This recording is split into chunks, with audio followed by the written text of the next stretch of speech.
যারা মানুষের জীবন থেকে বছরের পর বছর কেড়ে নিয়েছে, মানুষের জীবন থেকে যৌবন কেড়ে নিয়েছে, সুখ কেড়ে নিয়েছে, সমৃদ্ধি কেড়ে নিয়েছে, সম্পদ কেড়ে নিয়েছে, চোখ কেড়ে নিয়েছে, জীবন কেড়ে নিয়েছে, আল্লাহর কসম এদের বিচার বাংলার বাড়িতে হওয়ার আগ পর্যন্ত এদেরকে নির্বাচনে আসার সুযোগ দেওয়ার ধান্দা যারা করবে তাদেরকেও জুতা পিটা করা হবে। কথা বলতে হবে, ঠিক কিনা বলে? জুলাই আগস্টের বিপ্লবে ২৫০০ মানুষদেরকে যারা ঠান্ডা মাথায় খুন করেছে, আজকের এই দিন পর্যন্ত একজন খুনিকেও, একজন অপরাধীকেও আমরা আফসোস করতে দেখি নাই। কথার আওয়াজ নাই।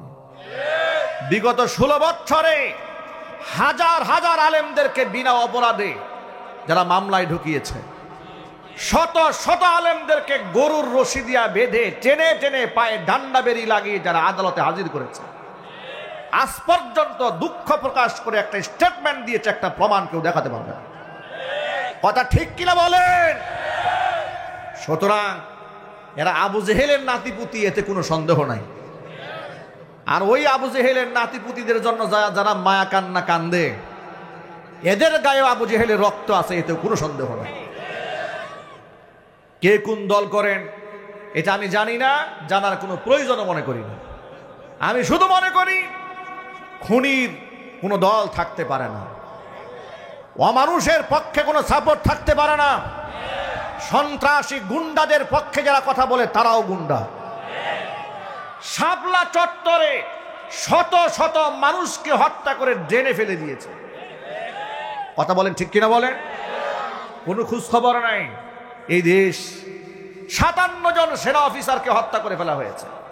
রাষ্ট্রের শ্রেষ্ঠ সন্তান যারা, রাষ্ট্রের জন্য যারা জীবন বাজি রেখে সংগ্রাম করে বিদেশি শত্রুদের থেকে রাষ্ট্রকে হেফাজত করতে পারত, তাদেরকে হত্যা করা হলো। কি বিচারটা হয়েছে এই দেশে? ১৬ বছর ১৭ বছর নিরাপরাধ বিডিআররা কারাবরণ করে তারা জেল থেকে বের হয়েছে, চোখের পানি ছাড়তেছে আর বলতেছে এই মেয়েটাকে আমি ৪ মাস রেখে গিয়েছি, কেউ বলে ৬ মাস রেখেছি। কোনো মেয়ে বলে আমার জীবদ্দশায় বাবাকে আমি একদিনও দেখি নাই চোখে, আমার বাবাকে আমি চিনি না। এখন বাবাকে ১৭ বছর পরে দেখতে পেয়েছি। ওই জালেমের কি বিচার হয়েছে বাংলাদেশে? যারা অসংখ্য আলেম ওলামাদেরকে নির্বিচারে তারা হত্যা করেছে, কি হয়েছে তাদের? এই জন্য আমাদের পরিষ্কার বার্তা, ওরা আমাদেরকে বলে হুজুর এটা অমুসলিম দেশ হলেও জীবনের নিরাপত্তা আছে, আপনাকে কেউ ছুরি ধরবে সাহস কালো হবে না, আপনি আপনার ধর্ম প্রচার করবেন, কেউ আপনাকে বাধা দিবে না। কিন্তু দ্বিতীয় বৃহত্তর মুসলিম দেশ বাংলাদেশে এমন ঘটনা আমাদের সাথে বহুবার ঘটেছে। কোরআনের বয়ান চলতেছে, সামনে থেকে মাইক কেড়ে নিয়েছে।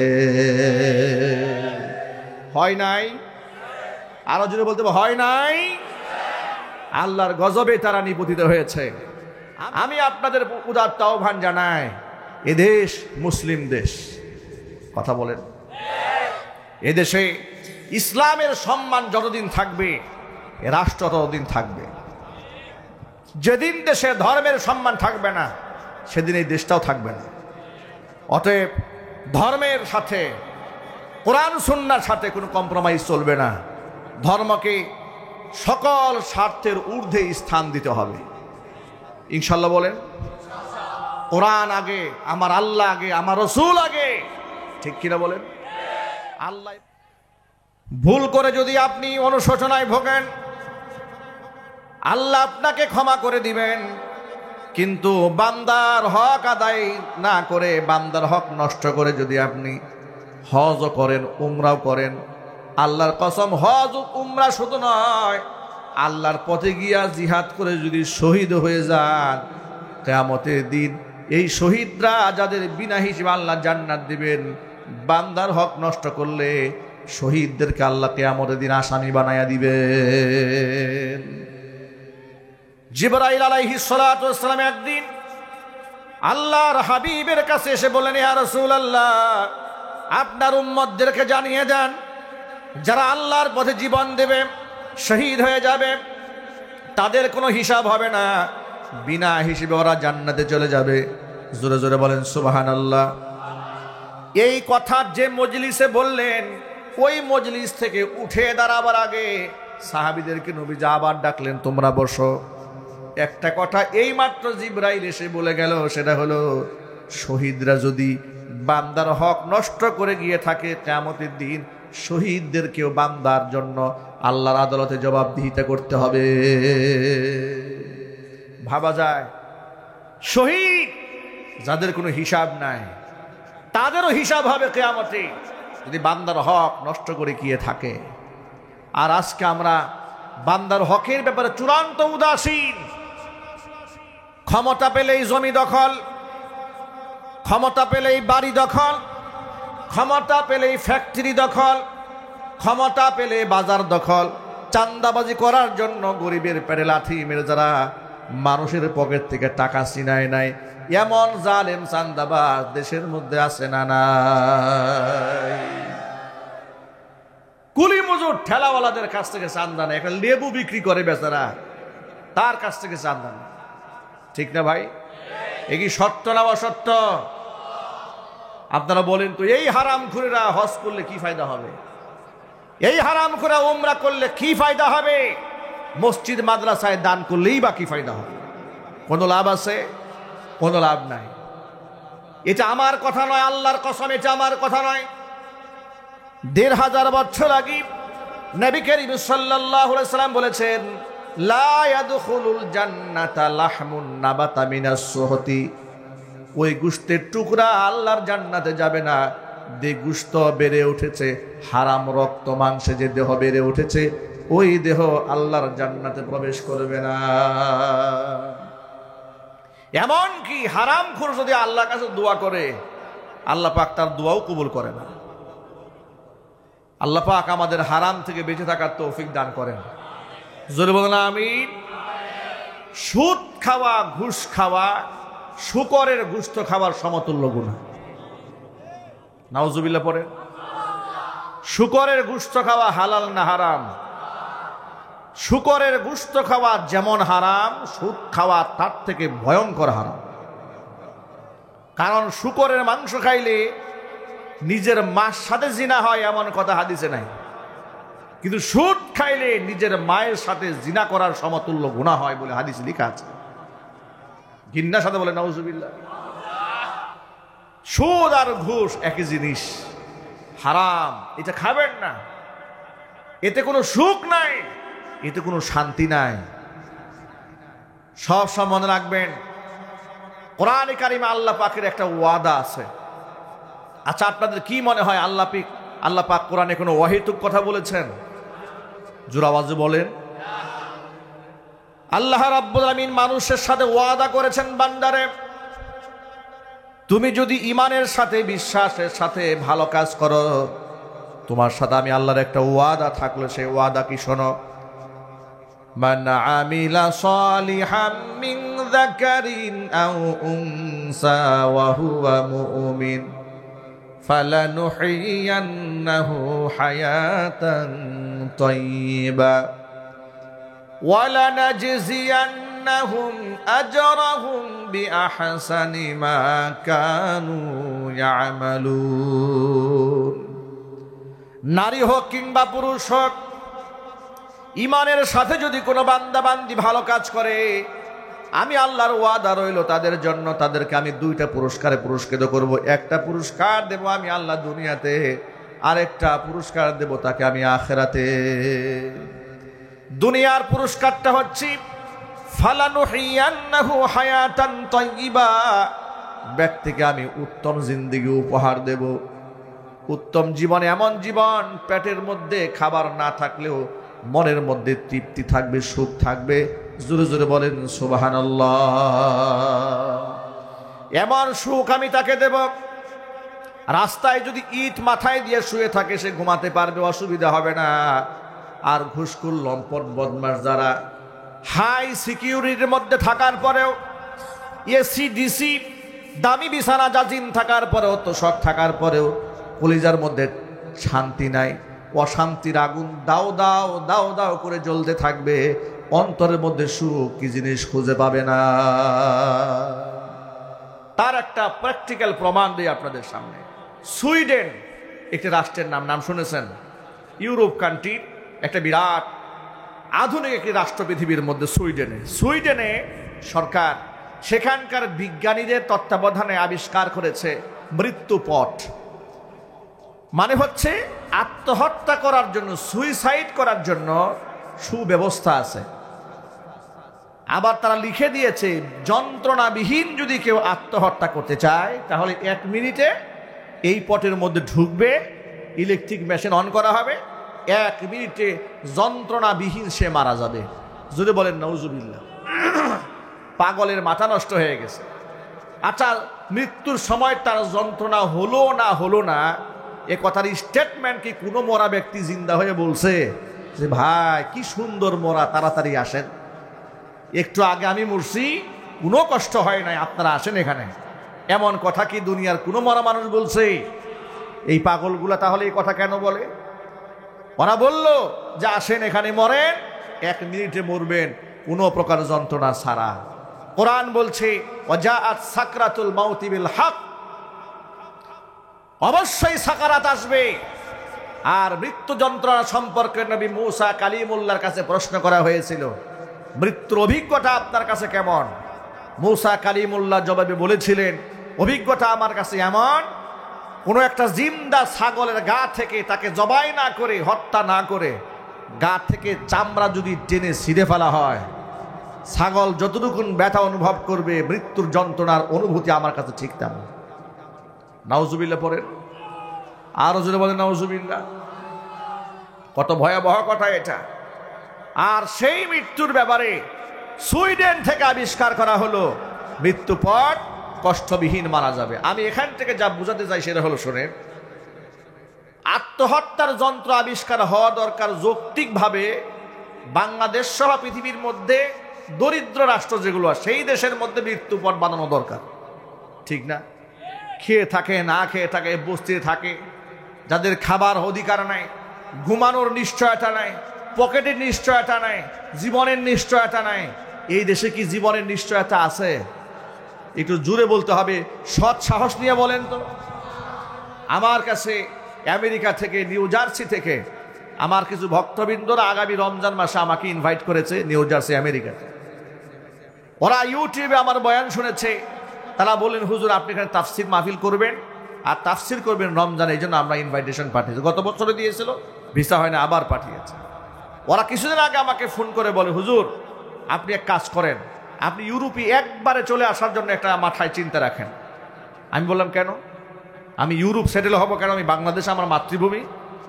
উনি আমাকে প্রশ্ন করে বলে হুজুর আমাদেরও তো মাতৃভূমি বাংলাদেশ, কিন্তু ওই দেশে কি আপনার জীবনের নিরাপত্তা আছে? আমাকে বলতেছে আপনার জীবনে কোনো নিরাপত্তা আছে? আপনার সম্মানের নিরাপত্তা আছে? আপনার সন্তানের নিরাপত্তা আছে? আপনার সম্পদের নিরাপত্তা আছে? কয়েকটা প্রশ্ন করল। আমি তার সদুত্তর দিতে পারলাম না, যে কথা তো সত্য। আজকে যদি রাতের আধারে মাহফিল করে আমি ঢাকায় ফিরছি, আমাকে যদি কেউ হত্যাও করে ফেলে, এমন হতেও পারে যে হত্যাকারীকে এই দেশে কোনোদিন খোঁজাও হবে না। আওয়াজ নাই, কথা ঠিক কিনা জুড়ে বলে। কুল্লু বানি আদম খাত্তাউন, পৃথিবীর প্রতিটা আদম সন্তান ভুল করে। ওয়া খায়রুল খাত্তাইনা আত-তাওয়াবুন, তবে ভুল করা ব্যক্তিদের মধ্যে শ্রেষ্ঠ আল্লাহর কাছে তারা যারা সংশোধন করে, তওবা করে, অনুতপ্ত হয়ে রবের কাছে ফিরে আসে। তাদেরকে আল্লাহ পাক দারুণ ভালোবাসেন। নবী করিম সাল্লাল্লাহু আলাইহি সাল্লাম বলেছেন, হাদিসটা মুসলিম শরীফে এসেছে, যে তোমরা যদি কোনো প্রকার গুনাহ না করতে, মানে এমন জীবন যাপন করতে যে তোমাদের কোনো গুনাহই হচ্ছে না, আল্লাহ পাক তোমাদেরকে ধ্বংস করে দিয়ে সেখানে এমন একটা জাতি নিয়ে আসতেন যারা অন্যায় করে, অপরাধ করে আল্লাহর কাছে মাপ চাইত। মাপ চাওয়ার আমল আল্লাহর কাছে খুবই প্রিয়। আদম আলাইহিস সালাতু ওয়াস সালাম জান্নাতের মধ্যে আল্লাহ পাকের নিষিদ্ধ গাছের ফল ভক্ষণ করেছিলেন। বিনিময়ে 300 বছর চোখের পানি ছেড়ে কান্নাকাটি করে আল্লাহর কাছে তিনি রুজু করেছিলেন, ক্ষমা প্রাপ্ত হয়েছিলেন। পক্ষান্তরে শয়তান আদম আলাইহিস সালাতু ওয়াস সালামকে সিজদা না দিয়ে রবের হুকুম অমান্য করার পরে অনুতপ্ত না হয়ে বরং সে ভুলের উপর সে অবিচল এবং অটল ছিল, যার কারণে আল্লাহ রাব্বুল আলামিন তাকে চিরমারদুদ বানিয়ে দিয়েছেন, থাকবে কিয়ামত পর্যন্ত।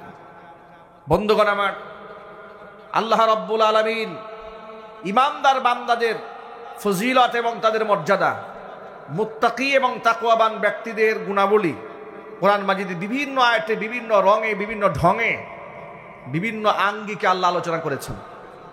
আমি আজকে আপনাদের সামনে সূরাত আলে ইমরান থেকে ছোট্ট একটা আয়াতে কারিমা তেলাওয়াত করেছি, যে আয়াতের মধ্যে আল্লাহ বলছেন মুত্তাকি পরহেজগার বান্দাদের অনন্য অসাধারণ একটি বৈশিষ্ট্য হচ্ছে ওয়াল্লাযীনা ইযা ফাআলু ফাহিশাতান, এরা যদি কোনো শয়তানের ধোঁকায় পড়ে, ওয়াসওয়াসায় পড়ে এরা যদি কোনো ব্যভিচার করে ফেলে, আও যালামু আনফুসাহুম, অথবা ব্যভিচার ছাড়া অন্য কোনো গুনাহ করে নিজের উপর তারা জুলুম করে ফেলে, যাকারুল্লাহ, যখন আল্লাহর কথা স্মরণ হয়ে যায়, ফাস্তাগফারু লিযুনুবিহিম, এদের গুনার জন্য এরা অনুতপ্ত হয়ে আল্লাহর কাছে মাগফিরাত কামনা করে। ওয়া মান ইয়াগফিরুয যুনুবা ইল্লাল্লাহ, আর আল্লাহ ছাড়া গুনাহ করার ক্ষমতা কি কারো আছে? একটু জোরে আওয়াজ দিয়ে বলতে হবে, আল্লাহ ছাড়া গুনাহ করার ক্ষমতা কি কারো আছে? ওয়ালাম ইউসিররু আলা মা ফাআলু ওয়া হুম ইয়ালামুন, জেনে শুনে তারা যে অন্যায় করেছিল সেই অন্যায়ের উপর তারা দায়েম এবং কায়েম থাকে না, অবিচল থাকে না, সেখান থেকে তারা ফিরে আসে। মনে রাখবেন ভাইয়েরা আমার, গুনাহগার বান্দা অনুশোচনায় যখন ভোগে, গুনাহ করে তার যতটুকুন ক্ষতি হয়েছিল অনুশোচনায় ভোগার পরে আল্লাহ পাক তার মর্তবা এমন ভাবে বাড়ায় দেন। কোরআন বলেছে ইল্লা মান তাবা ওয়া আমানা ওয়া আমিলা আমালান সালিহা ফাউলাইকা ইউবাদদিলুল্লাহু সাইয়্যাতিহিম হাসানাত ওয়া কানাল্লাহু গফুরার রহিমা। তবে যে সমস্ত ব্যক্তিরা তওবা করে, ও আমানা, তওবা করে ঈমানকে নবায়ন করে, ও আমিলা আমালান সালিহা, এবং তারা ভালো কাজ করে তওবা করার পরে, ফাউলাইকা, এই সমস্ত ব্যক্তি, ফাউলাইকা ইউবাদদিলুল্লাহু সাইয়্যাতিহিম হাসানাত, আমলনামার মধ্যে তারা যত গুনাহ করেছিল সমস্ত গুনাহগুলোকে আমি আল্লাহ তাআলা নেকি দ্বারা পরিবর্তন করে দেই। বান্দার আমলনামার মধ্যে কোনো গুনাহ থাকে না, কিন্তু বান্দা এখন আমলনামা যে নীল হয়ে যাবে তা হবে না, গুনার জায়গায় আল্লাহ পাক নেকি দ্বারা ভরপুর করে দেবেন। চিৎকার দেখুন সুবহানাল্লাহ। ভাইরা, শয়তানও কিন্তু আল্লাহর কাছে তওবা করতে চেয়েছিল। নবী মূসা কালিমুল্লাহ তুর পাহাড়ে যাচ্ছে আল্লাহর সাথে কথা বলতে, এমন সময় শয়তানের সাথে দেখা হয়েছে। কার সাথে? আমার কথা বুঝতে কি কষ্ট হচ্ছে ভাই আপনাদের? এই আওয়াজে কি সমস্যা হচ্ছে মনে হচ্ছে? এই অপারেটর দেখেন তো আওয়াজে প্রবলেম কিনা, একটু আওয়াজ বাড়ায় দেন, একটু আওয়াজ বাড়ান, কারণ সামনে অডিয়েন্স, শ্রোতা, তাদের হা না, ইয়েস নো ভেরি গুড না বুঝলে আমি কিভাবে বুঝবো যে আপনারা আমার কথা বুঝতে পারতেছেন? মুখস্থ বক্তা হলে অসুবিধা না, মুখস্থ বক্তার সুবিধা কি? এই যে টান শুরু করবে, কে কি বুঝলো, কে কি শুনলো, এগুলো বোঝারও দরকার নাই, শোনাও দরকার নেই, ঠিক কিনা বলেন? কিন্তু যেহেতু আমরা কিছু জানতে এসেছি, শিখতে এসেছি, এখানে আমাকে হা না বলতে হবে, আপনারা আমার সাথে সংযুক্ত থাকতে হবে, এদিকে মনোযোগ আকর্ষণ করেন। আপনারা এক বাক্যে জবাব দিয়ে বলুন, নবী মূসা কালিমুল্লাহর সাথে কার দেখা হলো? সবাই শুনতে পেরেছেন তো এবার? মাশাআল্লাহ। শয়তানের সাথে দেখা হয়ে গেল। শয়তান নবী মূসা কালিমুল্লাহকে ডেকে বলল, আল্লাহর নবী মূসা, আপনি তো তুর পাহাড়ে যাচ্ছেন। বলে, হ্যাঁ, নিশ্চয় আপনার রবের সাথে আপনার কথোপকথন হবে, নিশ্চয়ই হবে। আপনি আমার পক্ষ থেকে আল্লাহর কাছে একটা আবদার জানাবেন, সেটা হচ্ছে আমি তওবা করতে চাই, আমার জন্য কি তওবার দরজা খোলা আছে নাকি? একটু আল্লাহর কাছে আমার পক্ষ হয়ে আবেদনটা আপনি পেশ করুন। মূসা কালিমুল্লাহ বলেন, ঠিক আছে, অসুবিধা নেই, আমি আল্লাহর সাথে কথোপকথন করার সময় আমি তোমার হয়ে রবের কাছে আবদার জানাবো যে তোমার জন্য তওবার দরজা কোনো খোলা আছে কিনা। তোর পাহাড়ে চলে গেলেন নবী মূসা কালিমুল্লাহ। আল্লাহর সাথে তার ব্যক্তিগত প্রয়োজনীয় কথা সারার পর আল্লাহকে ডেকে বললেন, রব্বুল আমিন, পথিমধ্যে আমার সাথে শয়তানের দেখা হয়েছিল। শয়তান আপনার কাছে একটা আরজি পেশ করেছে, সেটা হচ্ছে সে তওবা করতে চায়। তার জন্য তওবার দরজা কি খোলা আছে নাকি? আল্লাহ রাব্বুল আলামিন তো গায়েব জানেন, ভবিষ্যৎ জানেন। কারণ আল্লাহর কাছে তো বর্তমান, ভবিষ্যৎ আর অতীত বলতে কিছু নাই, ঠিক কিনা বলেন? তা আল্লাহ পাক তো সব জানেন। আসলে যে ও তওবা করবে কিনা, ওর মনের মধ্যে কি আছে এটা আল্লাহর জানা আছে না ভাই? ওর তাকদিরে কি আছে এটা আল্লাহর জানা আছে না? আছে। আল্লাহ রাব্বুল আমিন বলেন, মুসারে, ওর জন্য তওবার দরজা খোলা আছে। তুমি তার সাথে আবার যখন দেখা হবে, যাবার সময় বলে যাবে যে আদমকে সেজদা না করার কারণে তাকে জান্নাত থেকে বহিষ্কার করা হয়েছিল, সে যেন আদমের কবরে গিয়ে সেজদা দেয়। কবরে সেজদা দিয়ে সে যদি আমার কাছে মাফ চায়, আমি শয়তানকেও মাফ করে দেব। আরো আসতে সুবহানাল্লাহ বলেন। নবী মুসা কালিমুল্লাহ তুর পাহাড় থেকে নেমে এলেন, বাড়ির উদ্দেশ্যে যখন রওনা হয়ে গেলেন, শয়তানের সাথে দেখা হয়ে গেল। শয়তান ডেকে বলল, আল্লাহর নবী মুসা, আল্লাহর কাছে কি আমার আবদারটা আপনি পেশ করেছিলেন? মুসা কালিমুল্লাহ বলে, নিশ্চয়ই পেশ করেছিলাম। তো আল্লাহ কি বলেছে? আমার জন্য কি তওবার দরজা খোলা আছে? বলে, হ্যাঁ, তোমার জন্য তওবার দরজা খোলা আছে। সেই তওবা কেমনে করব, কি শিখিয়েছেন আল্লাহ পাক? আল্লাহ পাক বলে দিয়েছেন যে আদমকে সিজদা না করার কারণে তোমাকে আল্লাহ মারদুদ বানিয়েছেন, রাজিম বানিয়েছেন। যদি ওই আদমের কবরে গিয়ে সিজদা দাও আর আল্লাহর কাছে মাফ চাও, তবে আল্লাহ তোমারও মাফ করে দিবেন। শয়তান তখন জবাব দিয়ে বলে, জিন্দাটারেই সিজদা দেই না, এখন মরাটারে গিয়ে সিজদা দেব? আদম যখন জীবিত ছিল তখন তো সম্মানিত ছিল, তখনই সিজদা দেই না। এখন মরে গেছে, তাকে আমি সিজদা দেব? আমার কি প্রেস্টিজ বলতে কিছু নাই নাকি? আমার মান সম্মান নাই? আমি ওকে সিজদা দিতে পারবো না। ঘৃণার সাথে বলেন, নাউযুবিল্লাহি মিন যালিক। এজন্য এই বর্ণনা থেকে একথা খুবই স্পষ্ট যে ভুলের উপর অবিচল থাকে শয়তান, আর ভুল করে সেখান থেকে ফিরে আসে আদম, ঠিক কিনা বলেন? আমরা আল্লাহ প্রিয় পাত্র হতে চাই। আমরা এখানে যারা বসে আছি, কি বলেন ভাই, আমাদের আমল নামার মধ্যে গুনাহ আছে না? নিশ্চয় আছে। সগীরা কবিরা জাহিরি বাতিনি গুনার তো কোনো অভাব নাই।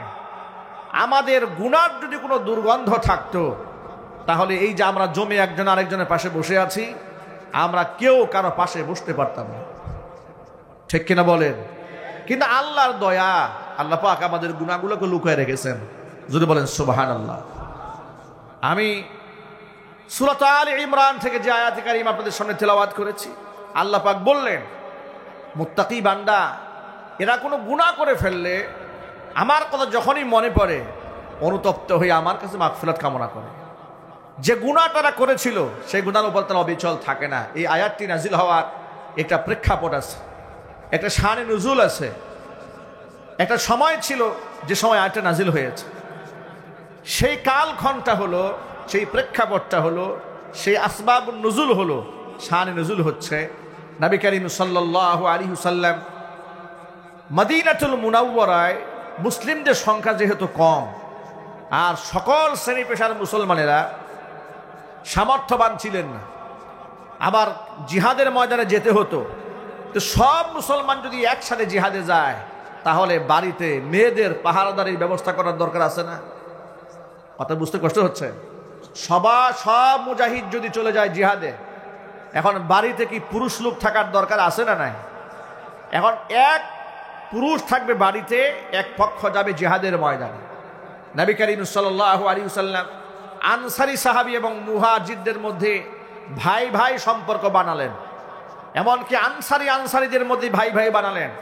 এমনকি আনসারীদের মধ্যে সাকাফি গোত্রের লোকদের সাথে ভাই ভাই সম্পর্ক বানিয়ে দিলেন। এক আনসারী সাহাবী আর এক সাকিফ গোত্রের সাকাফিয়ান ব্যক্তির সাথে নবী করিম সাল্লাল্লাহু আলাইহি ওয়াসাল্লাম ভাই সম্পর্ক বানাই দিলেন। ভাই সম্পর্ক বানাবার পরে রাসূলের সাথে জিহাদে চলে গেলেন। আনসার সাহাবী বাড়িতে থাকলেন, সাকাফি সাহাবী তিনি চলে গেলেন রাসূলের সাথে জিহাদের ময়দানে। এখন সাকাফি যখন জিহাদে গেছে, সাকাফির বাড়ি খালি, দায়িত্ব পালন গ্রহণ করলেন আনসারী সাহাবী। তিনি তার জন্য বাজার করে তার পরিবারের সদস্যদের জন্য কেনাকাটা করে তিনি এই সাকাফি সাহাবীর বাড়িতে গেছেন। গিয়ে দেখতে পেলেন তার স্ত্রী গোসল করে কাপড় নাড়ছে। এমন সময় পেছন দিক থেকে তার চুল দৃশ্যমান হচ্ছে, চুল বাহির থেকে দেখা যাচ্ছে। নারীদের প্রতি পুরুষরা যতগুলো গুণে আকৃষ্ট হয় তার মধ্যে অন্যতম হচ্ছে নারীদের মাথার চুল। এটা ঢেকে রাখা ফরজাইন, পরপুরুষের নজর থেকে আমার মা বোনদেরকে চুল ঢেকে রাখতেই হবে, এটা এলোমেলো করে রাখার কোনো সুযোগ নাই। যদিও বর্তমানে এই মাসালা আলোচনাও হয় না, আর এতটা ফ্রি মিক্সিং হচ্ছে সমাজে, এটা গুনাহ হিসেবে সমাজে মনেই হয় না যে এটা কোনো পাপ, এটা কোনো অন্যায়। বিশেষ করে কোনো বিবাহ শাদী অনুষ্ঠানে আপনারা দেখবেন যে এই দেশের মুসলিম মেয়েরা এমনভাবে সাজে, এমনভাবে কালচার সাজিয়েছে, বুঝার কোনো উপায় নাই এটা কি মুসলমানের মেয়ে না কোনো হিন্দুর মেয়ে। ঠিক কিনা বলেন? গায়ে হলুদের অনুষ্ঠান করতে গিয়ে বিরাট বিরাট সাউন্ড বক্স লাগায়, যদিও মুন্সিগঞ্জে এরকম হয় না। বিবাহ শাদীতে বিরাট বিরাট সাউন্ড বক্স লাগিয়েছে, মেয়েরা ডান্স করছে, নাচানাচি করছে, হাজার পুরুষের সামনে পার্লারিং করে মাথার চুলগুলাকে উঁচু বানায় রাখছে। নাই? আরো যদি বলুন নাই? ইউনিভার্সিটিতে মেয়েকে পাঠিয়ে দিয়েছে, মাথার চুল এলোমেলো, জিন্সের প্যান্ট পরে পাঠিয়ে দিয়েছে। মেয়েটি এখন বিশ্ববিদ্যালয়ে গিয়ে স্লোগান দেয়, দেহ আমার, সিদ্ধান্ত আমার। নাউযুবিল্লাহি মিন যালিক। আমার প্রিয় ভাইয়েরা, আমার মা বোনদের মাথার চুল পরপুরুষের জন্য যে সমস্ত মেয়েরা প্রদর্শন করবে, নবী করিম সাল্লাল্লাহু আলাইহি ওয়াসাল্লাম ১৫০০ বছর আগে ঘোষণা করেছেন, এই সমস্ত মহিলারা জান্নাতে তো যাবেই না, জান্নাতের খুশবু পর্যন্ত তারা নাকের মধ্যে পাবে না। আল্লাহ হেফাজত করেন, জোরে কোন আমিন। আমার মাইকের আওয়াজ বাহিরে যাচ্ছে, নিশ্চয়ই মা বোনেরা আমার কথাগুলো শুনতে পাচ্ছেন। আল্লাহ পাক আমার মা বোনদেরকে কথাগুলো বুঝার তৌফিক দান করেন। তো আনসারী সাহাবী তিনি সাকাফি সাহাবীর বাড়িতে গেলেন, গিয়ে দেখলেন তিনি তো বাড়ি নাই, বউ বাড়িতে আছে, কাপড় নাড়ছে, চুল দেখা যাচ্ছে বাহির থেকে। এই চুলের আকর্ষণ তাকে আকৃষ্ট করেছে, সে নারীর কাছে গেছে, হাতটাকে তার হাত ধরে হাতের মধ্যে চুম্বন করেছে। নাউযুবিল্লাহি মিন যালিক। এই চুম্বন করার পরে তাৎক্ষণিক তিনি অনুতপ্ত হলেন, কিংবা নারীটি তাকে বলল যে তুমি তো তোমার ভাইয়ের আমানতের খেয়ানত করলে। যখন সে শুধু বলেছে তুমি তোমার ভাইয়ের আমানত খেয়ানত করেছো, সে এমনভাবে লজ্জিত হয়ে সেখান থেকে বের হয়ে আসলেন, আর পাহাড়ে গিয়ে চিৎকার করে পাগলের মতো কান্নাকাটি শুরু করলেন। এমনভাবে তিনি কান্নায় ভেঙে পড়লেন যে কান্নার কোনো শেষ নাই। মনে হলো তিনি বেসামাল হয়ে গেছেন, পাগল পারা হয়ে গেছেন। ইতিমধ্যে আল্লাহর নবী জিহাদের ময়দান থেকে ফিরে এসেছেন। সাকাফি ওই সাহাবী তিনিও বাড়িতে এলেন, স্ত্রীর কাছ থেকে ঘটনার বিবরণ শুনতে পেলেন। স্ত্রী বললেন, আল্লাহর কসম, সে আমার সাথে ব্যভিচার করে নাই, কিন্তু হাতের মধ্যে চুম্বন করে অনুতপ্ত হয়েছে, এখন পাগলের মতো কান্নাকাটি করছে। সাকাফি সাহাবীর আনসারীর জন্য মায়া লেগেছে, পাহাড়ে গিয়ে তাকে বললেন, আল্লাহর বান্দা, চলো তুমি আমার সাথে, দেখি তোমার জন্য কোনো সমাধানের রাস্তা বের করা যায় নাকি। আনসারীকে সাথে নিয়ে আবু বকর সিদ্দিক রাদিয়াল্লাহু তাআলা আনহুর কাছে গেলেন। আবু বকরের কাছে গিয়া ঘটনার বিবরণ শোনালেন। আবু বকর সিদ্দিক রাদিয়াল্লাহু তাআলা আনহু বললেন যে না, এমন ভয়াবহ অন্যায় তুমি করেছো, এর সমাধান আমি আবু বকরের কাছে নাই। আবু বকর তার কাছ থেকে মুখ ফিরাই নিলেন। তিনি চলে গেলেন হযরত উমরের কাছে, যে আমি তো এমন একটা অপরাধ করেছি, পাপ করে ফেলেছি, আমি আমার ভাইয়ের আমানতের খেয়ানত করেছি, আল্লাহ কি আমাকে ক্ষমা করবে? আমার কি তওবার রাস্তা খোলা আছে? হযরত উমর সব শুনতে পেলেন, শুনে তিনিও নাখোশ হলেন। তিনি বললেন, এর কথা আমার জানা নাই, এর সমাধান কি হবে আল্লাহ এবং তার রাসূলই ভালো জানেন। আবু বকরের কাছ থেকে নিরাশ হয়ে গেলেন, ওমরের কাছ থেকে নিরাশ হয়ে গেলেন।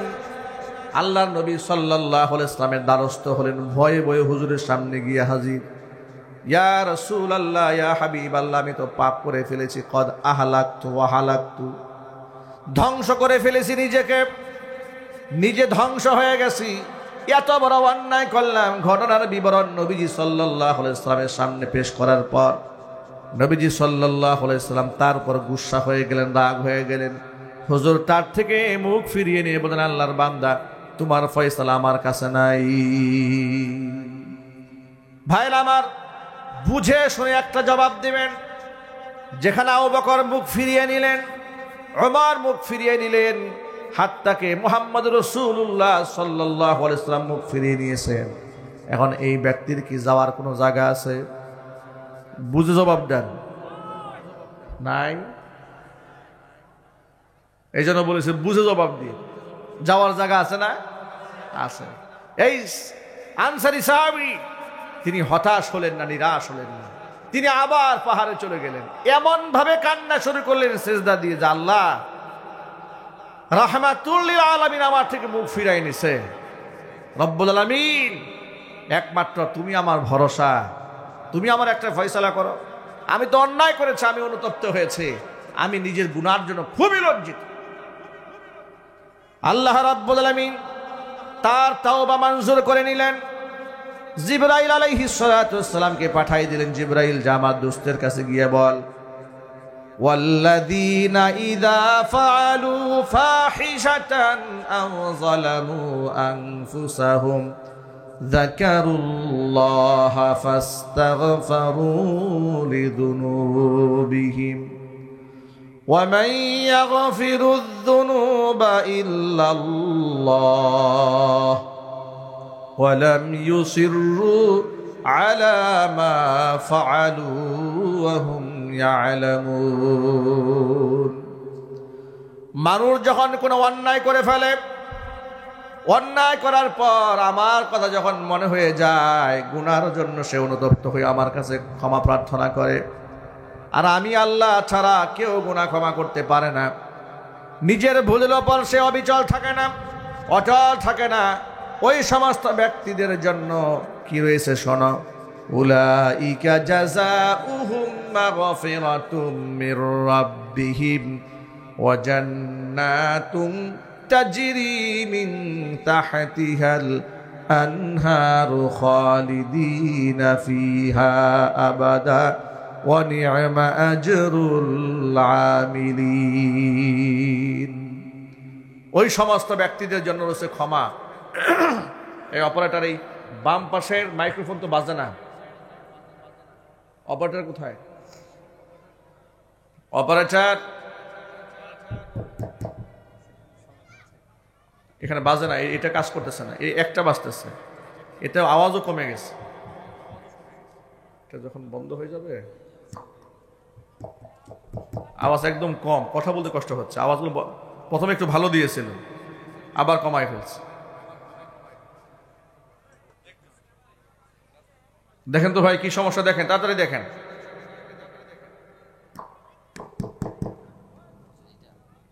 হ্যাঁ, এখন লাইন আসছে, আওয়াজ আসছে কিন্তু কমে গেছে। আপনি দেখেন কি সমস্যা। এত সুন্দর আয়োজন যদি মাইকে ডিস্টার্ব দেন তাহলে হবে ভাই?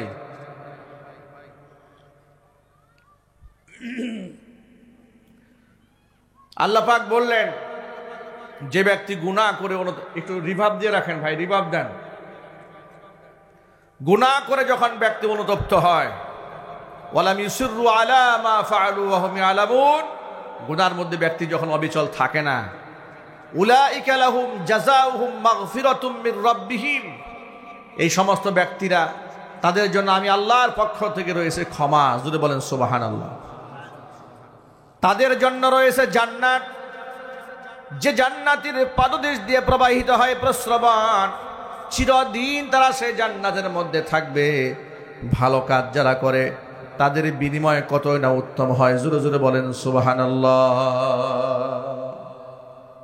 দেখুন, অন্যায় করার পরে যদি কোনো ব্যক্তি নমনীয় হয়, ভুল স্বীকার করে, তার জন্য যেমন আল্লাহর মায়া হয়, অনুরূপভাবে আপনি যদি কোনো বান্দার সাথে বিয়াদবি করেন কিংবা তার হক নষ্ট করেন, যদি বান্দার কাছে ক্ষমা প্রার্থনা করেন, বান্দার মনটাও আল্লাহ পাক নমনীয় বানায় দেয়।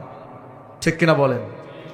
আর যদি ভুল করার পরে গুয়ার তুমি করেন, ভুল করার পরে যদি আবার মনে মনে ভাবেন যে আমার কাজটা ঠিক করেছি, তাহলে কি তাদের প্রতি মহব্বত সৃষ্টি হয় না ঘৃণা সৃষ্টি হয়? ঘৃণা সৃষ্টি হয়।